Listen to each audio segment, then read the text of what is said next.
I grew up in Illinois. Grew up in a very Christian household. Mom was a praise and worship leader at our church. She had always warned us about friends, having the wrong type of friends, and what kind of influence they would have. And there was one friend in particular. She was afraid that was going to lead me astray. And he introduced me to marijuana, and I was about 15, 16 years old at the time. In 2005, I was on a framing crew, and I slipped and fell 17 feet off of a roof. And I started taking hydrocodone for the pain, because I hurt my back pretty bad. And before I knew it, no pain pill I took was enough. And it was probably 2010, 2011 when I started using heroin. When we had my son,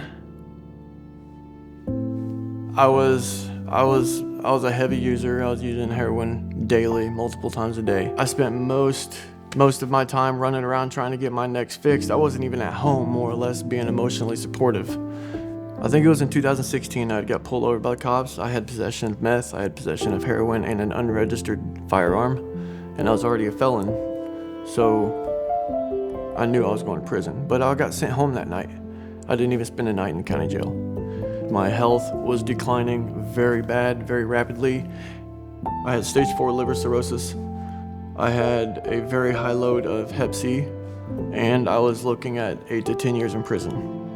A $34,000 treatment for my hepatitis C took 8 weeks for it to be completely undetectable. But $34,000 treatment, I only paid $5 for it out of my pocket. I received a letter in the mail stating that there was absolutely no evidence to suggest cirrhosis, and they strongly advise I maintain a strict sobriety.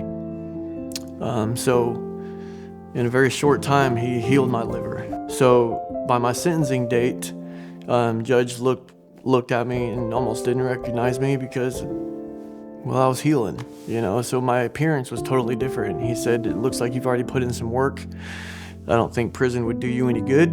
I'm gonna give you the drug court program." And I was offered a faith-based program or non-faith-based. And because of me being raised in church, I picked faith-based, right? So I was sent to higher ground, and it changed my life. I had tried quitting marijuana multiple times, but every time I did, I was angry, irritable. I just couldn't do it. I couldn't eat. I couldn't sleep. I decided to fast one day. It was on a Sunday. I woke up and just started praying and reading my Bible, and I didn't eat all day.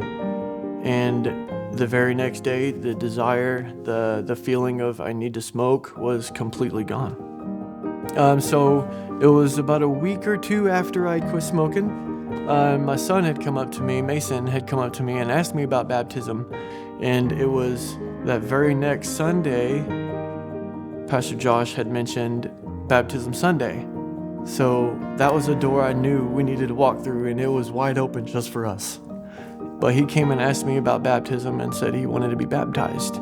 It's like almost from that moment, from that day, from that Sunday when we got baptized, the first thing on my mind when I wake up, no matter what hour it is, the first thing on my mind is get your Bible. I sort of died, right? And he brought me back, from death to life, I guess you could say, because I wanted to die. And there were many times in my drug addiction, I tried to take my own life. The world needs to hear of his goodness, and what he can do. If he can do it for me, he can do it for anybody, I promise you.